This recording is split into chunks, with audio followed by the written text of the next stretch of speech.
When President Bola Tinubu gave a clear order to withdraw police officers attached to private individuals and VIPs, many Nigerians believed a long-standing injustice was finally coming to an end. The message was simple. Nigeria is bleeding from insecurity. Kidnappers roam freely in Kebbi and Niger states. Police stations are understaffed. Ordinary citizens are exposed. Meanwhile, thousands of trained officers are guarding politicians, businessmen, and celebrities. So, on November 23, 2025, during a high-level meeting with security chiefs, President Tinubu instructed the Inspector-General of Police, Kayode Egbetokun, to pull officers away from non-essential VIP duties and return them to real policing work. Officers were told to report back to their bases and surrender their service rifles for redeployment. But what followed, according to credible police sources, was not reform. It was a carefully staged illusion.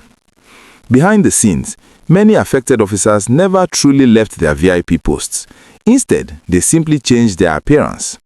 Some reportedly began wearing vigilante uniforms, others switched into Nigeria's Security and Civil Defense Corps. A few went even further, abandoning uniforms altogether and dressing in corporate suits, posing as private drivers while still providing armed protection.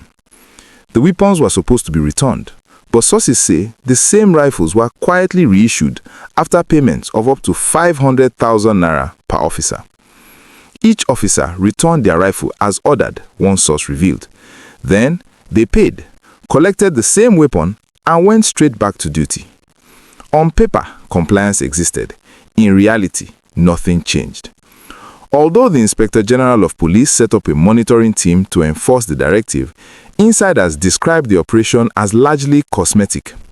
A handful of officers were arrested, reportedly for show, and released almost immediately. Enforcement, they said, was symbolic, designed more to calm public anger than to stop the practice. Today, according to multiple sources, most of the withdrawn officers have already returned to their former VIP assignments, just under new disguises and informal arrangements.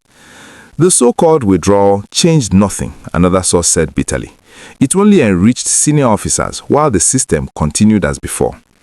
The policy, meant to free manpower for crime fighting, has instead exposed deep resistance within the political and security elite.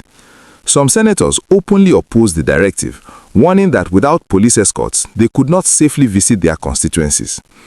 Senate President Godswill Akpabio echoed these concerns during President Tinubu's presentation of the 2026 appropriation bill. Yet, the irony remains stark. While lawmakers argue for personal protection, entire communities remain unguarded. Ungoverned spaces expand, criminals exploit the gaps, and the police force, already overstretched, continues to serve the powerful first. President Tinubu suggested that VIPs who still require protection should engage the NSCDC while approving the recruitment of 30,000 new police officers to strengthen internal security. Many Nigerians initially praised the move as bold and necessary, but history has repeated itself. Similar withdrawal attempts failed under past administrations, not because the orders were not clear, but because enforcement was weak and resistance was strong. Once again, a policy meant to protect the many appears to have been quietly hijacked to serve the few. And for ordinary Nigerians, the question remains unanswered. Who truly protects the people when the law itself wears a disguise?